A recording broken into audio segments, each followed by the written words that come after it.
Jeffrey Epstein denied having any suicidal thoughts, and prison staffers made litany of errors prior to his death. Prison documents reveal. In addition, the LP staff made a litany of procedural errors prior to the convicted pedophile and wealthy financier's death on August 10, 2019. The documents show. A psychological reconstruction of inmate death report prepared by the Bureau of Prisons National Suicide Prevention Coordinator, Psychology Services Branch, Central Office, constructs a timeline of events and circumstances prior to Epstein's death and notes that risk factors for suicide specific to sex offenders, as well as more general risk factors for suicide, were likely present in Epstein prior to his death. Despite his many associates, he had limited significant or deep interpersonal ties. Although Mr. Epstein appeared to cultivate a large social and professional network, he was estranged from his only brother. Indeed, his identity appeared to be based on his wealth, power, and association with other high-profile individuals, the report states. As a general matter, BOP has launched a task force that will address mental health implications of housing individuals alone in a cell, and is committed to improving its suicide prevention program. In addition, BOP is increasing the number of beds available as secure mental health units, which will support moving inmates with serious mental illness out of restrictive housing and into secure treatment programs. BOP is also taking a number of other steps to address mental health issues, including enhancing peer support programs, and continuing to train BOP staff on suicide prevention, risk assessment, and emergency responses, the agency said in its statement. The text of the BOP report notes that it's an interim report due to an inability to gather all necessary data, particularly the lack of formal interviews, because there was an effort to avoid interference with pending Department of Justice investigations, and the lack of video since it was confiscated by the FBI prior to the report.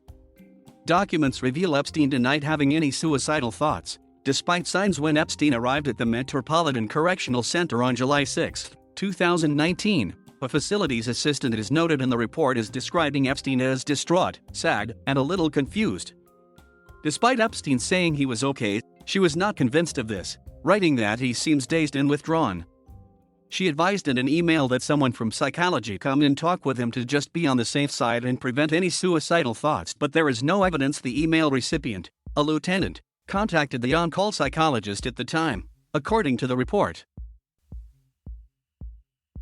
The report also states that Epstein denied any history of mental health problems, substance abuse, and treatment during a routine intake screening at the MCC facility in Manhattan on July 8, and denied any suicidal thoughts. Later that month, Epstein was placed on suicide watch after an in-person suicide risk assessment on July 23, but was taken off watch and put back on psychological observation a day later. It's unclear when he was taken off psychological observation due to a discrepancy in paperwork, but he attended a court hearing on July 31 when the U.S. Marshal Service noted suicidal tendencies, according to the report. The report goes on to say, however, that Epstein was experiencing challenges adjusting to his environment and changes in his lifestyle, including trouble sleeping, complaints about noise in the facility, and concerns for his safety. On 2 occasions, the report says Epstein described himself as a coward and someone who doesn't like pain. The report also states that the unsealing of documents that allege new details of sexual abuse claims against Epstein the day before his death further erode his previously enjoyed elevated status and potentially implicating some of his associates. The lack of significant interpersonal connections, a complete loss of his status in both the community and among associates, and the idea of potentially spending his life in prison were likely factors contributing to Mr. Epstein's suicide. Procedural mistakes by BOP staffers prior to Epstein's death. On 1 occasion, the report states that someone who was filling out a psychology services intake screening form for Epstein checked a box that said no sexual offense convictions, when in fact, Epstein had prior convictions relating to soliciting underage persons for prostitution. The report also says Epstein, who was white, was erroneously identified as a black male. Furthermore, a review of prison records revealed a number of incomplete entries with regards to provisions in receipt of basic services such as recreation, medical records, showers, and meal consumption. The report states that there were several instances where it wasn't clear if Epstein ate, took a shower, or was offered recreation.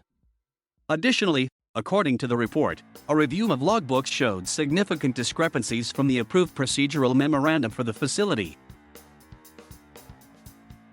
The BOP report also states that the day before his death, Epstein terminated his legal visit early to place a phone call. He told BOP staffers he was calling his mother, but records show she has been dead since at least 2004. Thank you for watching. Please subscribe.